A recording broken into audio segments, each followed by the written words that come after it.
Bismillahirrahmanirrahim. Assalamualaikum warahmatullahi wabarakatuh. Perkenalkan, nama saya Marta Rosa Maulidia dan rekan saya Wahyu Novetra. Kami adalah mahasiswa dari Prodi Pendidikan Agama Islam Universitas Muhammadiyah Surakarta. Insyaallah pada kesempatan kali ini kami akan mendiskusikan tentang integrasi nasional. Integrasi dalam KBBI diartikan sebagai pembauran sampai menjadi satu kesatuan yang bulat dan utuh. Dan kata nasional dalam KBBI diartikan sebagai bersifat kebangsaan, berkenaan atau berasal dari bangsa sendiri.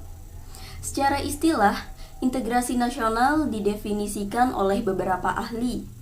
Menurut Safruddin Bahar, integrasi nasional adalah upaya menyatukan seluruh unsur suatu bangsa dengan pemerintah dan wilayahnya.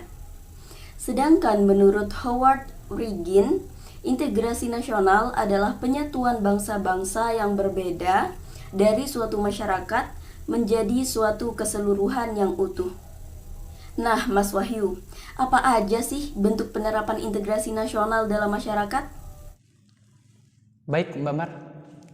Sedikit saya akan coba memaparkan bentuk-bentuk integrasi nasional di kalangan di masyarakat. Nah, sebelumnya Mbak Mar tadi sudah memaparkan apa sih integrasi itu. Nah, di sana secara garis besarnya integrasi itu penyatuan atau pembaruan suatu bangsa sehingga menjadi satu kesatuan yang utuh. Itulah makna integrasi. Nah, bagaimana dalam pengaplikasiannya di masyarakat? Yang pertama, di sana adanya toleransi atas keberagaman agama yang ada. Jangan mentang-mentang Indonesia adalah negara minoritas muslim terbanyak, lalu semau-maunya kita menjustifikasi agama yang lain. Tidak bisa. Mereka memiliki kebebasan dan hak, dan itu pun diatur dalam undang-undang. Dan kita tahu sejarahnya Indonesia merdeka, bukan hanya muslim saja yang memperjuangkan kemerdekaan negara ini, namun agama lain juga ikut. Dan kita harus bisa saling mentoleransi. Artinya juga ada batas-batasnya dalam bertoleransi dan agama lain, sesuai hukum-hukum atau ketetapan yang telah ditetapkan oleh agama itu sendiri. Ya, seperti itu. Untuk yang kedua, yaitu toleransi atas keberagaman suku, ras, budaya, dan bahasa daerah.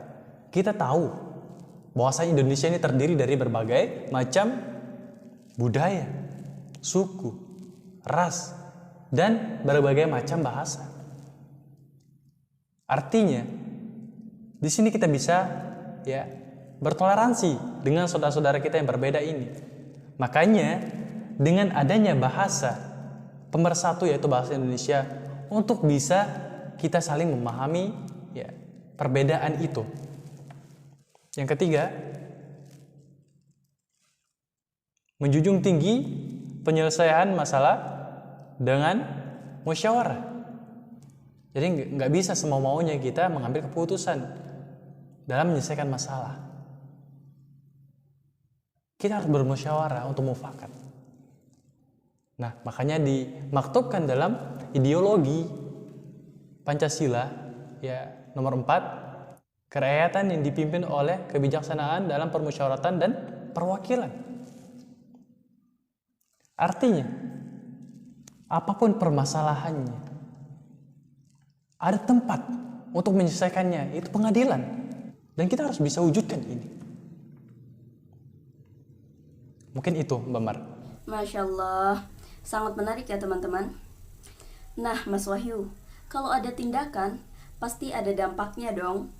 Kemudian, apa aja sih dampak dari penerapan integrasi nasional dalam masyarakat? Oh iya, baik.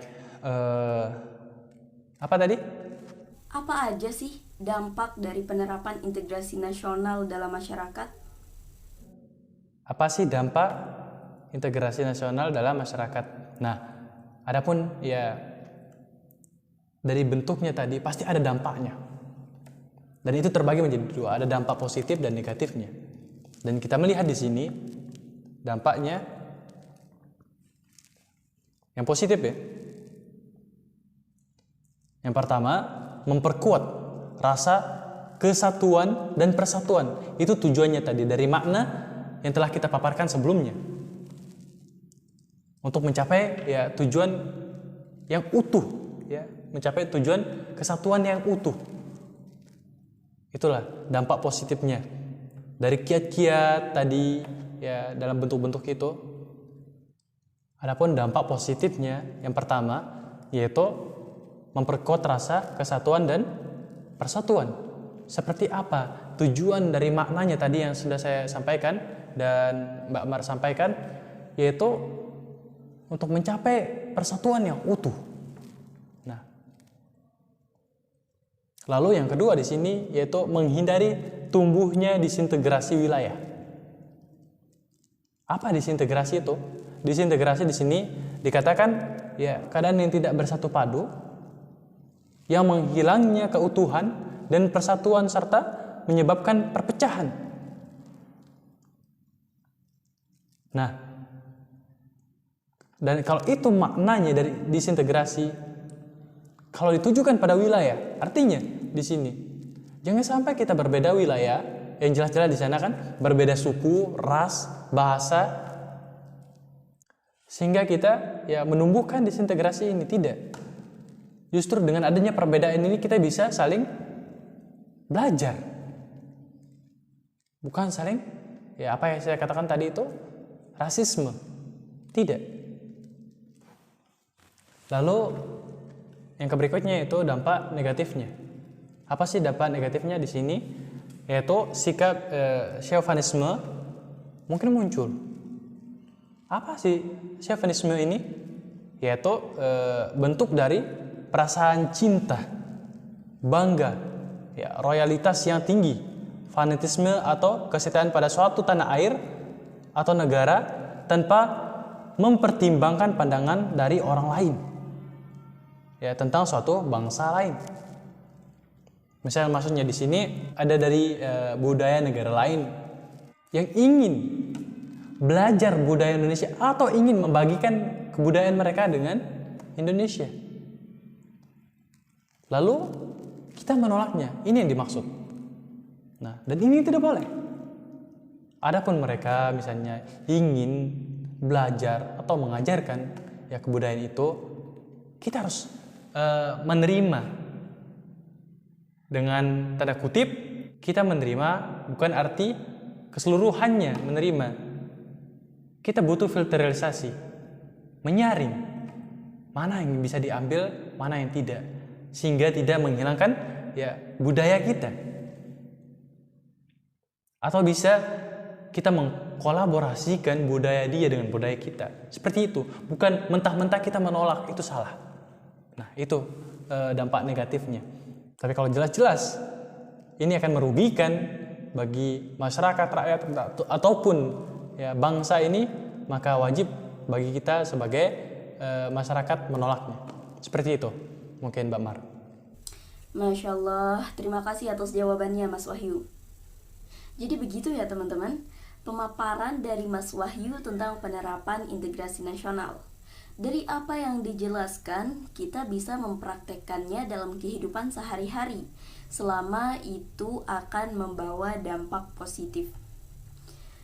Baik, terima kasih atas perhatian dari teman-teman sekalian.